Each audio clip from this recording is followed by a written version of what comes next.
Riopel's intentions were to give reverence to the land, to pay homage to the land, to give a sense of place to his groundedness to his place. And I think for Indigenous artists, these are like fundamental to the kind of work that we do.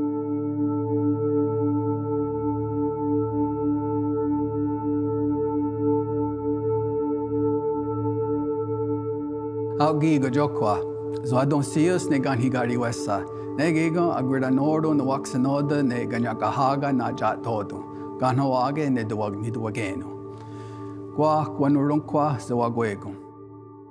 As a practicing artist, as someone who gets his hands dirty with ink and deals with paper and tries to create these types of things, I think that when I go to exhibitions, personally, I go to appreciate the artists, but I also go for inspiration.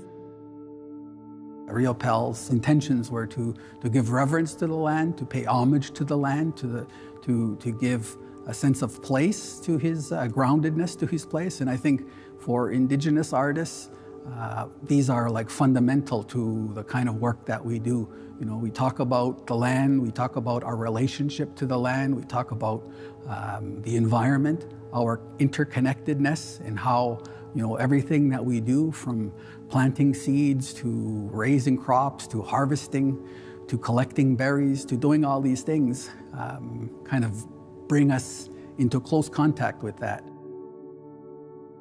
I have a particular piece where this is what I've tried to do. I've tried to incorporate the land, and I've tried to incorporate the environment, and it's called Kanien'kehá, or burning earth.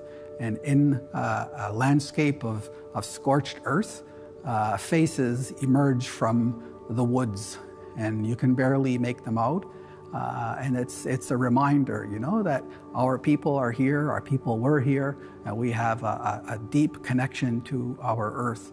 And on top of it, layered, is pottery shard designs. They are a symbolic representation of our culture, of our people, our language, and our traditions. When I looked at Riopel's lithographs, I related on that level. I looked at the marks, I looked at the lines, I looked at the subject matter, and I think that his work is a part of that, is a part of that tradition. And I think it's plain to see when we look at these things. As printmakers, we try to be true to the craft.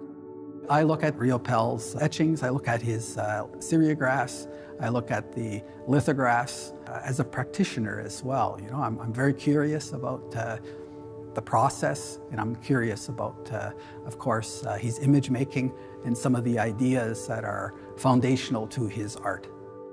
If I had a magnifying glass, I would go in and look very closely. I would, wonder about some of the choices that he made, some of the choices with his collaborators in the print studio, because printmaking is a very collaborative work.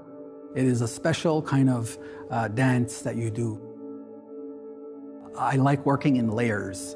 I like kind of to build up an image, and some of the images that I see that Riopel's created, I can see where there may be leaves, there may be portraits, there may be things, and they may not always be visible like 100% to the naked eye. You have to struggle, you have to look, you have to piece these things together.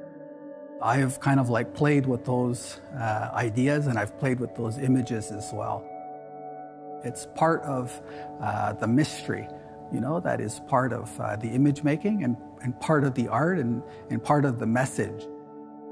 In these times of environmental degradation, in the issues of cultural appropriation, about sharing of ideas and influences of Indigenous cultures on settlers, on people who settled in this land, I think there's a positive give and take in that relationship. And I think it shows in his art, and I think that those are good lessons, fundamental lessons, that I think we can all share in and learn from.